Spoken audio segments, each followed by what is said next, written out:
Hello friends, मैं हूं वंदना भारती और आप देख रहे हैं special episode on gold and silver in commodity insights by Vandana Bharti. हम लोगों ने काफी अच्छा मूव आता हुआ देखा है गोल्ड और सिल्वर में। इस बार मैंने काफी सारे अपडेट्स दिए थे। ये थोड़ा सा डिटेल्ड वर्जन होगा गोल्ड और सिल्वर पे, और होने का रीजन भी है यहाँ पे। अगर पूरी 6 महीने के अगर हम रिटर्न्स को देखें तो यहाँ पे 30% का रिटर्न सिल्वर में आ चुका है। यहाँ पे आपको 14-15% का रिटर्न गोल्ड में आ गया है ऑलरेडी। बुल रन यहाँ पे स्टार्ट है, कंटिन्यू कर रहा है ये। अब यहाँ पे आज के दिन में, आज का दिन है 17 जुलाई 2024, और यहाँ पे फिर से एक रिकॉर्ड हाई बना है कॉमिक्स में। एमसीएक्स की मार्केट अभी खुली है 5 बजे के बाद, तो क्या फिर यहाँ पे एक न्यू रिकॉर्ड हाई बनता हुआ हम देखेंगे? और उससे पीछे कितना स्टेबल रहेगा ये कमोडिटी और कितनी स्टेबिलिटी यहाँ पे सिल्वर में है, देखेंगे एक डिटेल वीडियो। और इस वीडियो को मैं प्रेजेंटेशन के साथ यहाँ पे शेयर करना चाहती हूँ। शेयर स्क्रीन कर रही हूँ मैं, ताकि एक सिलसिलेवार ढंग से हम यहाँ पे चल पाए। तो ये है कि ट्रेडिंग स्ट्रैटेजीज यहाँ पे देखेंगे और यहाँ पे ट्रिगर्स देखेंगे। कुछ स्लाइड्स मैंने ऐसे बनाए हैं जो स्लाइड्स अभी तक मैंने शेयर नहीं किया था, या नॉर्मल आप गोल्ड और सिल्वर की प्रेजेंटेशन में आप ये देखेंगे ही नहीं कि अच्छा ये भी ट्रिगर्स है जिसकी वजह से हम गोल्ड में एक मूव आता हुआ देखते हैं।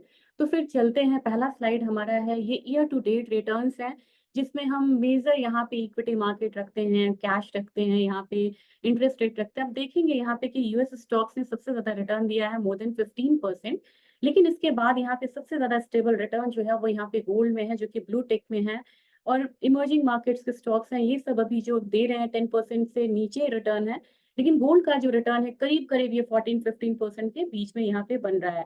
जबकि अगर यूएस ट्रेजरी की बात करें, सेफ हेवन बाइंग की अगर हम बात यहाँ पे करते हैं, तो ये नेगेटिव रिटर्न यहाँ पे है। जबकि गोल्ड और ट्रेजरी सेफ हेवन के लिए ही यहाँ पे काफी ज्यादा फेमस है। ये मैं आपको बात कर रही थी। अगर पूरा एसेट क्लास को अगर हम ध्यान से देखें तो इस वीडियो को आप देख सकते हैं ध्यान से। सिल्वर ने यहाँ पे एक रिटर्न दिया है करीब करीब, बिटकॉइन ने दिया है 37%, सबसे ज्यादा रिटर्न इसने यहाँ पे दिया है।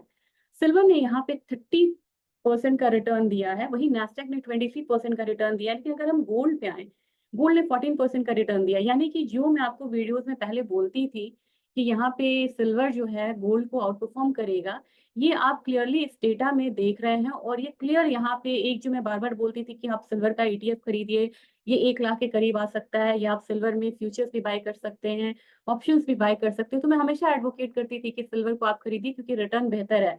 30% का रिटर्न आपने सिल्वर में आता हुआ देखा है, जबकि सिर्फ यहाँ पे तभी भी बहुत हैंडसम रिटर्न है, और ये बीट कर रहा है। 14% से ज्यादा का रिटर्न आपको यहाँ पे गोल्ड में है।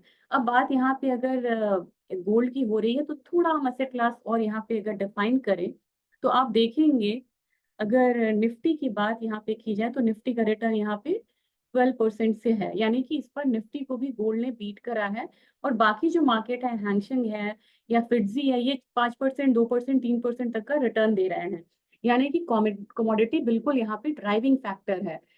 फैक्टर्स आपको मैंने पिछले वीडियोस में काफी बताया है। और यहाँ पे वीडियोस की बात कर ली जाए तो मुझे लग रहा है कि पिछला अगर आप वीडियो यहाँ पे आता हुआ देख रहे हैं, तो गोल्ड और सिल्वर की अलग अलग वीडियोस है जहाँ पे जाके आप यहाँ पे ट्रेडिशनल फैक्टर्स देख सकते हैं। लेकिन यहाँ पे कुछ फैक्टर्स यहाँ पे इंक्लूड करना चाहूंगी, जिसमें आपको यहाँ पे ऑप्शंस की फ्यूचर एक्सपायरी जो होती है, ऑप्शंस और फ्यूचर्स की एक्सपायरी जो होती है यूएस में, वहां पे काफी ज्यादा मूवमेंट आते हैं। और मैं आपको ये पोजीशन दिखाना चाहूंगी कि किस तरीके से लॉन्ग और शॉर्ट पोजीशंस यहाँ पे बिल्डअप हुए हुए हैं, जो कि गोल्ड और सिल्वर दोनों में ही बहुत ज्यादा फॉल नहीं आने दे रहा है।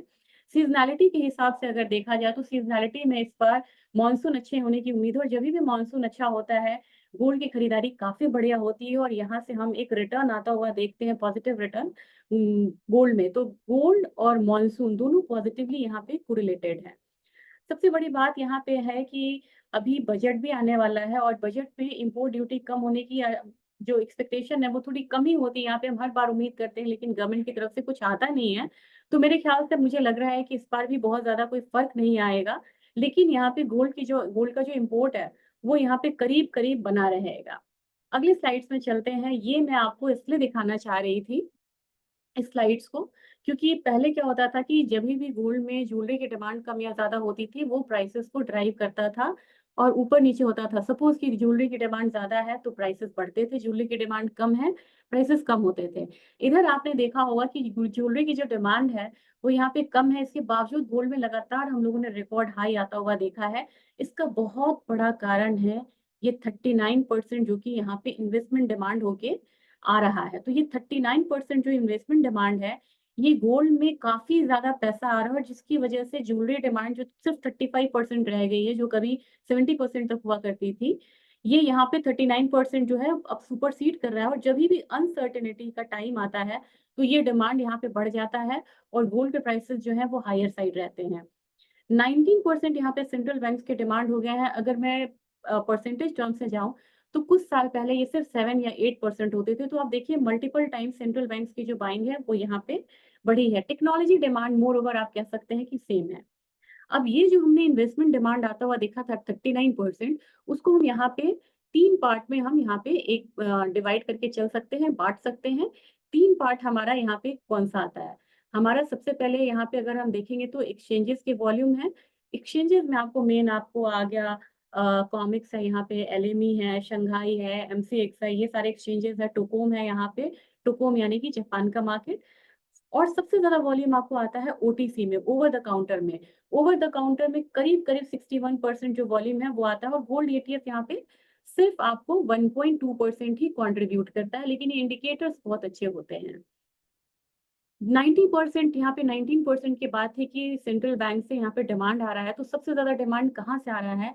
और ये न्यूज़ पे आप ज़रूर ध्यान रखिएगा क्योंकि ये गोल्ड को हायर साइड देता है और सेंट्रल बैंक्स का डिमांड अगर कम होगा आने वाले टाइम में, तो एक पॉज़ आ सकता है गोल्ड की रैली में। ये आप देख सकते हैं, ये टर्की है, चाइना है, इंडिया काफ़ी मतलब ज़्यादा है, इसने काफ़ी ज़्यादा बाइंग यहाँ पे करी है और नेट सेल्स में सिर्फ़ यहाँ पे उज़्बेकिस्तान है, थाईलैंड है, फिलीपींस है, सिर्फ़ 3 कंट्रीज़ ने यहाँ पे बेचा है। बाकी जितनी भी कंट्रीज़ हैं वो गोल्ड को एग्रेसिवली बाय कर रही हैं और ये दिखाता है कि इकोनॉमिक का जो एनवायरनमेंट है यानी कि इकोनॉमिक परफॉर्मेंस जो है आने वाले टाइम में चाहे वो करेंसी हो या बैंकिंग सिस्टम हो, वहाँ पे कुछ गड़बड़ी आ सकती है, यहाँ पे कुछ डाउट फैक्टर लगता है, तब जाके हम एक सेफ हेवन बाइंग करते हैं गोल्ड में। तो गोल्ड को ज़माने से यहाँ पे जाना जाता है सेफ हेवन बाइंग के लिए और अगर आप थोड़ा 4 साल पीछे चले, हालाँकि वो जाना अच्छा किसी को भी नहीं लगता है, कोविड टाइम में सबसे ज़्यादा रिटर्न यहाँ पे गोल्ड ने दिया था और सबसे ज़्यादा जान बचाई थी गोल्ड ने क्योंकि काफ़ी ज़्यादा नौकरी गई थी, काफ़ी ज़्यादा परेशानियाँ आई थी और एनबीएफसी के थ्रू लोगों ने गोल्ड को मॉर्गेज रख के काफ़ी ज़्यादा पैसा यहाँ पे लिया था। तो उस समय रीसेंट टाइम में हम लोगों ने देखा था कि किस तरीके से गोल्ड ने सेव किया था, सेफगार्ड किया था सभी लोगों को यहाँ पे। अब यहाँ पे अगर हम नेक्स्ट स्लाइड को आता हुआ देखें, तो मैं आपसे बता रही थी कि जो एक्सचेंजेज़ में जो पोज़ीशन है, उसको ज़रूर ध्यान में रखिएगा। ये आप ऑरेंज कलर में जो देख रहे हैं, ये नेट लॉन्ग है। ये ग्रे साइकिल जो है, ये करीब-करीब 21 से लेके जून 21 से लेके 24 का डेटा यानी कि 3 साल का डेटा है। तो यहाँ पे आप देख सकते हैं 3 साल के डेटा में जो नेट सेल्स है, ये काफ़ी कम बना है। 3 साल से लगातार बाइंग आ रही है और जो नेट लॉन्ग है, ये काफ़ी ज़्यादा ऊपर की तरफ है। अभी देखिए नेट सेल्स काफ़ी कम है, लॉन्ग काफ़ी ज़्यादा है। तो ये उम्मीद रखिए कि जब तक ये पोज़ीशन यहाँ पे डिक्लाइन होके नीचे की तरफ नहीं आता है, तब तक गोल्ड अपना हायर साइड जो है वो कंटिन्यू करेगा। अगर ईटीएफ बाइंग की मैं बात करूँ और ये आप देख सकते हैं ब्लू वाला जो है नेट पोज़ीशन है, तो नेट पोज़ीशन यहाँ पे डाउन में आया था, लेकिन उसके बाद फिर यहाँ थोड़ा-सा डाउन आया लेकिन ओवरऑल ये अपसाइड में ही रह रहा है, यानी कि बाइंग इंडिकेशंस ये दे रहा है। अच्छा ये डेटा आप अगर खुद से देखना चाहते हैं, ये डेटा आप देख सकते हैं CME.com पे। और शिकागो मर्केंटाइल एक्सचेंज है, वहाँ पे आप CME.com करेंगे और आप वहाँ पे पोज़ीशन देखना चाहेंगे सीओटी रिपोर्ट अगर करेंगे तो ये सारा डेटा आपको दिखेगा। सीओटी रिपोर्ट है कमिटमेंट ऑफ ट्रेडर्स रिपोर्ट, तो वहाँ पे आपको लॉन्ग शॉर्ट पोज़ीशंस मिल जाएँगे। अब आते हैं कि ईटीएफ किस तरीके से बिहेव करता है। ईटीएफ में लगातार हम लोगों ने एक आउटफ्लो ही देखा था, लेकिन गोल्ड के डिमांड को, गोल्ड के प्राइसेस को फ़र्क नहीं पड़ा क्योंकि इन्वेस्टमेंट डिमांड बढ़ रही थी और जगह। तो यहाँ पे अगर आप देखेंगे तो अब यहाँ पे आप देखेंगे कि ईटीएफ में भी जो बाइंग है वो यहाँ पे शुरू हो चुकी है और ईटीएफ बाइंग अगर कंटिन्यू रहती है तो ये एक अपसाइड देगा। अब जियोपॉलिटिकल प्राइस इंडेक्स है, रिस्क इंडेक्स है, ये मैंने एक नया ऐड किया है, इसको ज़रूर ध्यान पे रखिएगा। इन्वेस्टिंग.com या कहीं पे भी अपने पोर्टफोलियो में इसको ऐड कर लीजिए। जियोपॉलिटिकल रिस्क इंडेक्स, ये रिस्क इंडेक्स जभी भी ऊपर की तरफ जाएगा, तब आप यहाँ पे गोल्ड के प्राइसेस को ऊपर आता हुआ देखेंगे। रशिया यूक्रेन वॉर हुआ था, गोल्ड प्राइसेस रिकॉर्ड हाई पे आया था। इज़राइल हमास का हुआ था, गोल्ड प्राइस रिकॉर्ड हाई पे आया था। 9/11 हुआ था, गोल्ड प्राइसेस वहाँ पे भी पहले गिरे, फिर यहाँ पे एक हायर साइड आया। इराक के साथ वॉर हुआ तभी भी वहाँ पे गोल्ड प्राइसेस ऊपर आए। तो ये इंडेक्स को आप ज़रूर ध्यान में रखिए, जियोपॉलिटिकल रिस्क इंडेक्स, ये मैंने नया इंट्रोड्यूस किया है कि इस फैक्टर्स को भी ध्यान में रखना चाहिए। एनुअलाइज़ रिटर्न मैंने आपको इसलिए दिखाया है ये, क्योंकि काफ़ी सारे यहाँ पे व्यूअर्स होंगे, जो कि वो कैश में भी हैं, ट्रेज़री में भी काम करते हैं, बॉन्ड में भी काम करते हैं और इक्विटी मार्केट में भी काम करते हैं। तमाम चीज़ों में आप काम कर रहे हैं, लेकिन अगर आप 20 ईयर, 10 ईयर, 5 ईयर्स या 3 ईयर्स, जितने ही टेन्योर का आप लेंगे, वहाँ पे आप देखेंगे कि गोल्ड ये जो है, ये पॉज़िटिव रिटर्न ही यहाँ पे आपके पोर्टफोलियो को दे रहा है। यानी कि हर परिस्थिति में, हर साइकिल में आपको यहाँ पे इसे इंट्रोड्यूस करके अपने पोर्टफोलियो में चलना चाहिए और खासकर जब आपका यहाँ पे थोड़ा-सा लॉन्ग टर्म प्लान बन रहा है।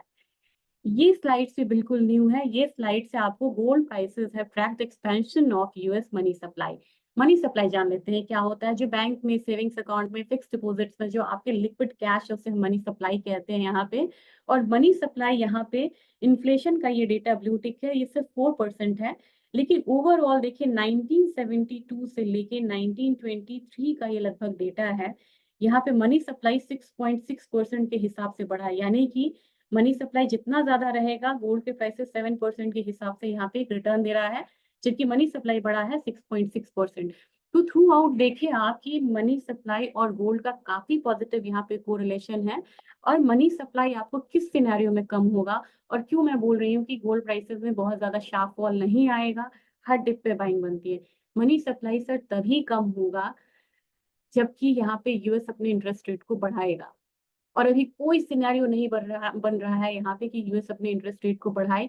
रादर बात हो रही है कि सितंबर में या लास्ट ऑफ 2024 में एक कट देखने को यहाँ पे मिल सकता है। तो मेरे ख्याल से यहाँ पे अगर कट आएगा तो ये मनी सप्लाई बढ़ेगा और ये गोल्ड प्राइसेस को एक और हायर साइड यहाँ पे देगा। तो money supply is positively correlated to the gold prices.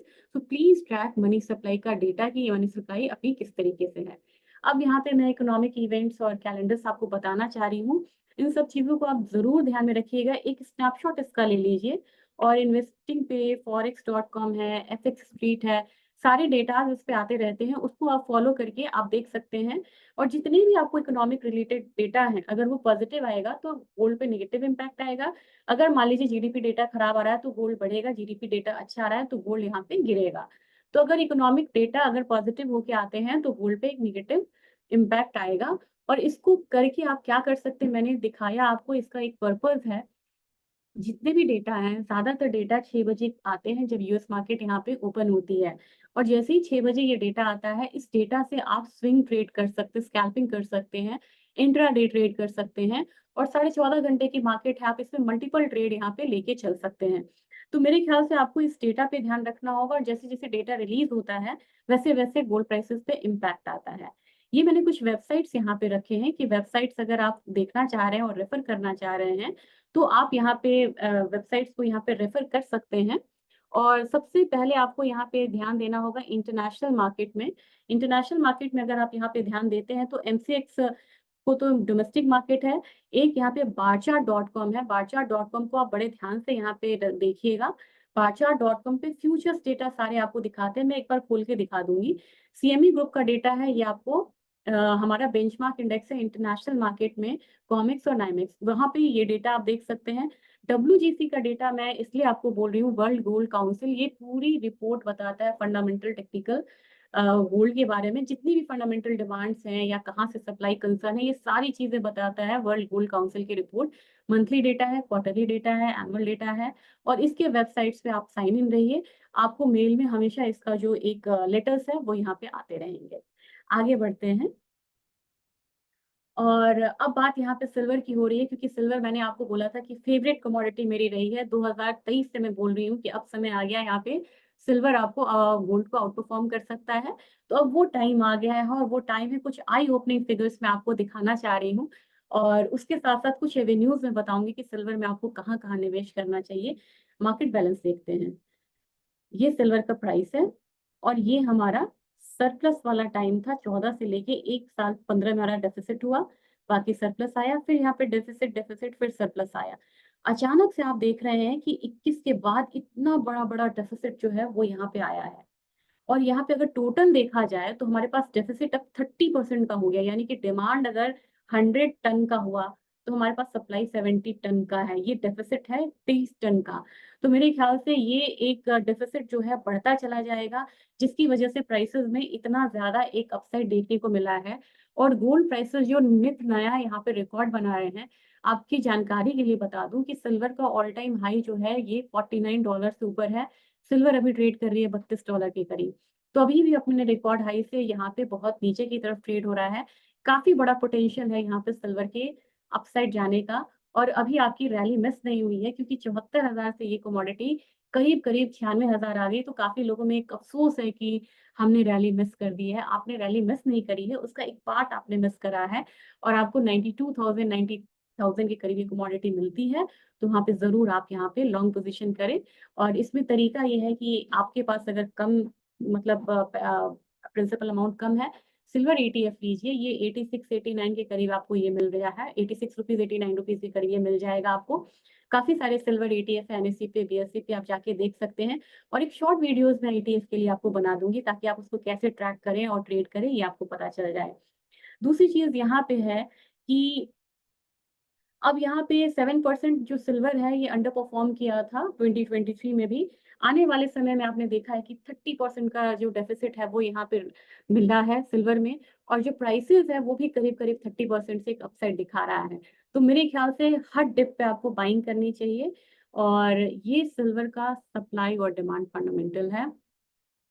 Total supply अगर 24 का हम एक्सपेक्टेड चलते हैं, तो अगर हम यहाँ पे मान लीजिए कि 1000 मिलियन आउंसेज है, ये जरूर ध्यान में रखिएगा, अगर टन नहीं हमें यहाँ बोलना है, 1000 मिलियन आउंसेज है, 1000 मिलियन आउंसेज यहाँ पे टोटल सप्लाई है।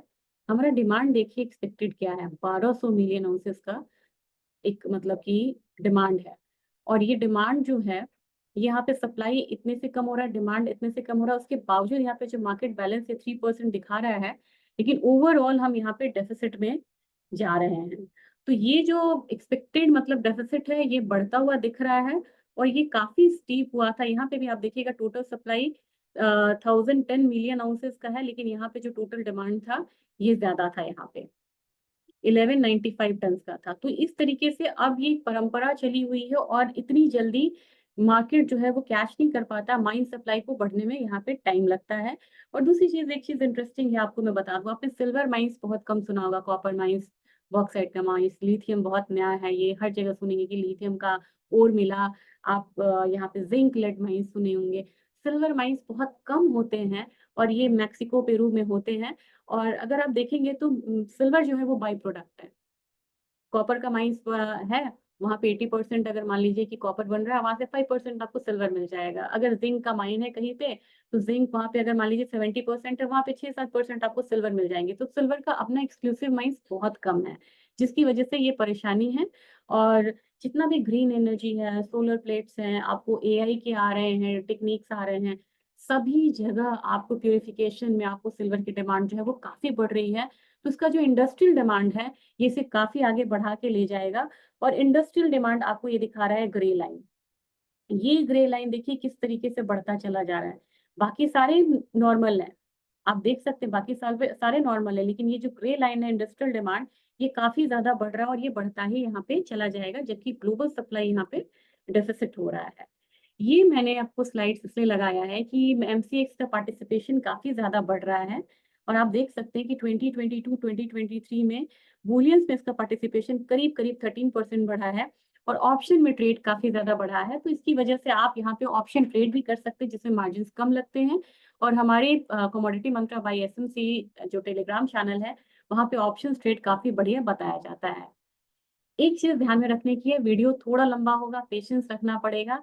लेकिन अच्छी ट्रेडिंग के लिए अगर आप वीडियो पूरा देखते हैं तो आपको काफी इन डेप्थ नॉलेज यहाँ पे मिलने की गुंजाइश है। मैं कोशिश यही कर रही हूँ।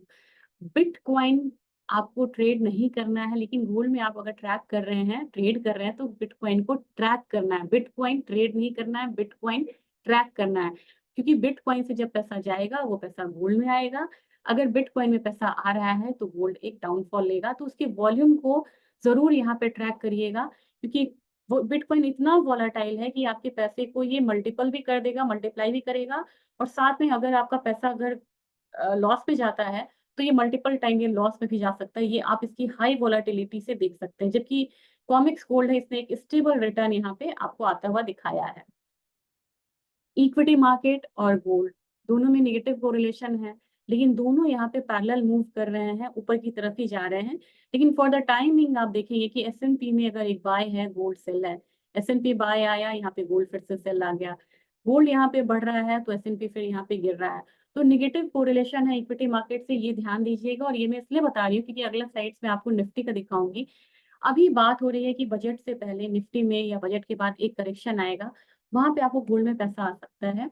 ये पहले देख लेते हैं ट्रेजरी यील्ड का है। ट्रेजरी यील्ड से भी आपको एक निगेटिव कोरिलेशन है गोल्ड का। और अभी अभी ट्रेजरी में जो फॉल आई है उसकी वजह से, ये ट्रेजरी यील्ड में जो फॉल आई है, हम लोगों ने गोल्ड को काफी हायर साइड आता हुआ देखा है।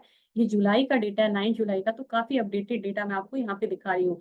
तो काफी स्ट्रॉन्ग कोरिलेशन, निगेटिव कोरिलेशन है यूएस ट्रेजरी और यहाँ पे गोल्ड में।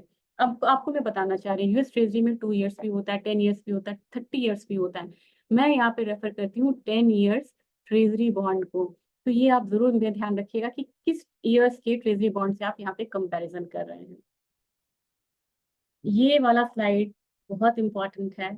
ये इसलिए इम्पोर्टेंट है क्योंकि काफी लोग पजल हो जाते हैं, दोनों तो प्रेशियस मेटल है, गोल्ड और सिल्वर। तो गोल्ड बढ़ रहा है, सिल्वर गिर रहा है, ऐसा क्यों होता है? या सिल्वर बढ़ रहा है, गोल्ड यहाँ पे वो हो रहा है, ऐसा क्यों है? सिल्वर की ड्यूअल प्रॉपर्टी है, ये इंडस्ट्रियल मेटल भी है और ये प्रेशियस मेटल भी है।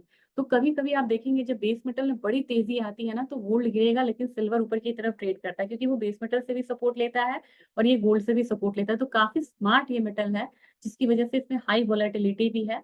तो आप देखिए यहाँ पे कितना ज्यादा फर्क है। ये कॉमिक्स सिल्वर है, ये कॉमिक्स गोल्ड है। ऐसे तो 90% इनका कोरिलेशन बनता था, लेकिन अगर आप यहाँ पे देखेंगे काफी बड़ा बड़ा गैप आ रहा है। इस गैप में आप स्प्रेड ट्रेड भी कर सकते हैं, आप इसमें पेयर ट्रेड भी कर सकते हैं कि sell silver buy gold, buy silver sell gold करके। आप यहाँ पे पेयर ट्रेड को आपका काफी ज्यादा मौका आता है, कन्वर्जेंस आता हुआ आप देख सकते हैं। सिल्वर नीचे है, सिल्वर ऊपर चला गया गोल्ड से, फिर यहाँ पे सिल्वर नीचे आया, फिर यहाँ पे गोल्ड ऊपर हुआ। इस तरीके से इतने सारे कन्वर्जेंस आपको देखने को मिल रहे हैं, जिसमें कि आपको पेयर ट्रेड का काफी बढ़िया यहाँ पे मौका मिलता है। तो इसको जरूर आज आप यहाँ पे आजमा सकते हैं, जो कि पेयर ट्रेड ऑलरेडी कर रहे हैं यहाँ पे। गोल्ड और सिल्वर की कोरिलेशन पे आप जरूर काम करिएगा। ये रेशियो है, ये रेशियो कैसे निकाला जाता है? Gold prices divided by silver prices. यानी कि अगर गोल्ड प्राइसेस $2500 है तो it is divided by, it will be divided by $32। वही हमारा एक रेशियो आता है। इस रेशियो में आप देख सकते हैं कि सिल्वर ने अभी आउट परफॉर्म किया है, तो ये नीचे की तरफ आ रहा है और लग रहा है कहीं ना कहीं ये 62 के करीब जाके एक सपोर्ट ले सकता है। तो आने वाले टाइम में भी सिल्वर जो है वो गोल्ड को आउट परफॉर्म करेगा। ये चार्ट है, इसमें INR का रोल काफी स्ट्रांग है। आप देखेंगे ये कॉमिक्स का और गोल्ड का चार्ट है, यहाँ पे जाके काफी ज्यादा स्प्रेड आया है। ये वो समय है अप्रैल 22 से लेके अभी तक का, जिसमें करेंसी 72 से 84 85 की तरफ आया, यानी कि फ्रॉम 72 टू 85। तो ये जो गैप है ना, ये कुछ नहीं है, ये INR है। ये INR ये गैप कर रहा है। अगर आपको लग रहा है कि हमारी करेंसी अगर 83 से आने वाले मतलब 2-3 महीने 86 होगी, तो हमारा जो गोल्ड है ये प्रीमियम पे ट्रेड होगा और ये ज्यादा हाई वोलेटिलिटी और रिटर्न देगा। ये आपका MCX गोल्ड और निफ्टी का चार्ट है। और इसमें मैं आपको बता रही थी कि काफी स्ट्रॉन्ग निगेटिव कोरिलेशन है। गोल्ड ने हाई लगाया, निफ्टी ने यहाँ पे एक डाउन करेक्शन लिया, गोल्ड ने हाई लगाया। यहाँ पे इसने निफ्टी ने करेक्शन लिया, गोल्ड ने यहाँ पे हाई लगाया। यहाँ करेक्शन है, यहाँ एक रैली आई, यहाँ करेक्शन है, यहाँ एक रैली आई। ओवरऑल ये यहाँ पे रैली ले रहा है, लेकिन इंटेंसिटी जो है वो गोल्ड की हायर साइड है। तो आप देख सकते हैं कि नेगेटिव कोरिलेशन के साथ काम करता है। लेकिन इनिशियली अगर मान लीजिए कि 2 दिन 3 दिन निफ्टी में अगर फॉल आएगा, MCX पे गोल्ड गिरेगा। इसका रीजन है मार्जिन कॉल्स। मार्जिन कॉल्स आएंगे तो सारे एसेट क्लास से पैसा जाता है, और बाद में जो सेफ हेवन बाइंग है वो फिर गोल्ड में आएगी। इस ट्रेंड को आप जरूर फॉलो करिएगा। ऐसा नहीं है कि आज निफ्टी गिरी है तो आज गोल्ड में बाइंग आएगा। एक पैनिक आता है जब अक्रॉस द एसेट क्लासेस पैसा निकलता है because of margin calls. Dollar index के साथ ये मैं हमेशा बताती हूँ निगेटिव कोरिलेशन है, यहाँ पे प्योर निगेटिव कोरिलेशन है। आप कहीं भी देख लीजिए निगेटिव कोरिलेशन होता है। अब ये लास्ट पार्ट है, वीडियो लंबा हो गया है और लेकिन ये लास्ट पार्ट है जब मैं यहाँ पे टेक्निकल आपको मैं बताऊंगी। गोल्ड में करंटली आपको राइजिंग पैटर्न है, यहाँ पे जो अपसाइड टारगेट है इमीडिएट ये डाउनसाइड आपको नहीं लेगा। 74,442 इसका प्रीवियस हाई है, आज ये हाई तोड़ देना चाहिए। अगर ये हाई तोड़ के ऊपर क्लोजिंग देता है तो गोल्ड में अपसाइड आपको इंटैक्ट रहेगा। नेक्स्ट आपको $25-30 का जो लेवल है वो यहाँ पे आपको कॉमिक्स में देखने को मिल सकता है। अगर उसको हम कन्वर्ट करें यहाँ पे एमसीएक्स में, तो मुझे लग रहा है कि 75,500 तक के लेवल्स हम आता हुआ यहाँ पे देख सकते हैं। लेकिन ओवरऑल अगर हम पूरे 2024 की बात करें तो गोल्ड का जो नया टारगेट है वो यहाँ पे 80,000 के करीब का बन रहा है। तो हर डिप पे आपको बाइंग करनी चाहिए। मेजर आपको सपोर्ट करीब करीब 70,000 का है। एक्सट्रीम में ये सपोर्ट आ सकता है जब इससे नीचे, हालांकि इसकी संभावना फिलहाल कम लग रही है। तो 72,000 से लेके 70,000 एक बढ़िया बाइंग जोन रहेगा। हमारा जो ईयर एंड टारगेट रहेगा गोल्ड का वो 80,000 का होगा। अब बात सिल्वर की करते हैं, तो सिल्वर में यहाँ पे आपको प्राइसेस जो है एक पॉज ले रहा है, लेकिन ओवरऑल अपसाइड ही लग रहा है। 96,000 पहले का हाई है, उसके करीब जाने की आराम से कोशिश करेगा यहाँ पे। अगर थोड़ा सा डाउनवर्ड पैटर्न ये लेगा भी, 96,490 का इसने एक लाइफ टाइम हाई लगाया था, उसके करीब इजिली जा सकता है। लेकिन ओवरऑल देखा जाए तो मुझे लग रहा है कि 92,000 से लेके 90,000 एक अच्छा जोन रहेगा जहाँ पे आपको बाइंग करनी चाहिए। एक्सट्रीम साइड अगर कोई यहाँ पे डाउन साइड आता है तो ये आपको 86,000 के करीब का आ सकता है, जो कि थोड़ा रेयर अभी लग रहा है अभी के सिनेरियो में आने का। लेकिन मैं सपोर्ट इसलिए मेंशन कर रही हूँ कि अगर इसने 92,000 को ब्रीच किया तो आपको लेवल्स पता होना चाहिए कि अगला फॉल कहाँ तक आ सकता है। इसमें जो ईयर एंड टारगेट है ये 1,10,000 का है। लेकिन अब यहाँ पे मैं आपको बताना चाहूंगी कि 10,000 1,00,000 का टारगेट है यहाँ पे। लेकिन मैं यहाँ पे बोलना चाहूंगी सिल्वर में प्लीज 2 से 3 साल तक का एक लेके चलिए यहाँ पे व्यू। और सिल्वर में आप एटलीस्ट ईटीएफ में यहाँ पे आप निवेश कर सकते हैं। सिल्वर मिनी है ऑप्शन में, सिल्वर है यहाँ पे ऑप्शन में। अगर आप फ्यूचर्स की बात करते हैं तो सिल्वर मेगा है, मिनी है, माइक्रो है। तो तीन तो आपको टूल 5 टूल आपको फ्यूचर्स और ऑप्शन से मिल रहे हैं। बाद बाकी आप यहाँ पे सिल्वर ईटीएफ भी आप खरीद सकते हैं। तो मेरे ख्याल से हर हिसाब से जिनका जितना बड़ा पोर्टफोलियो या छोटा पोर्टफोलियो है, टूल आपको अवेलेबल है। एक शॉर्ट वीडियो में मैं आपको बताऊंगी कि सिल्वर ईटीएफ या गोल्ड ईटीएफ आप कैसे बाय कर सकते हैं, और उसको देखते हुए आप यहाँ पे बाइंग जरूर करिए। ईटीएफ में बाइंग करते हैं तो आपको उसका वैल्यू मिलेगा।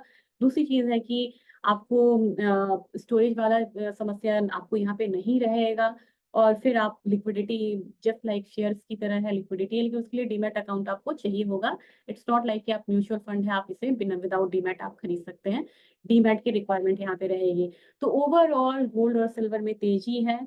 एक करेक्शन आता है तो करेक्शन पे बाय करिए। समराइज करना चाहूंगी, अगर गोल्ड में आपको 72,000 70,000 आता है वहां पे बाइंग करिए। 80,000 का आपको टारगेट होगा। अगर सिल्वर की बात की जाए तो 92,000 से 90,000 एक बढ़िया बाइंग जोन रहेगा। इसका टारगेट ईयर एंड का 1,10,000 का होगा। अगर 2 साल की बात की जाए तो मैं 1.5 लाख का टारगेट सिल्वर में देना चाहूंगी यहाँ पे, 2 साल से 2.5 साल के बीच में। और अगर बात की जाए अगर यहाँ पे कि 90,000 को तोड़ता है तो कौन सा लेवल समाता हुआ देख सकते हैं। It should be of near 88,000 86,000। तो लेवल्स को ध्यान में रख के यहाँ पे ट्रेड करिए।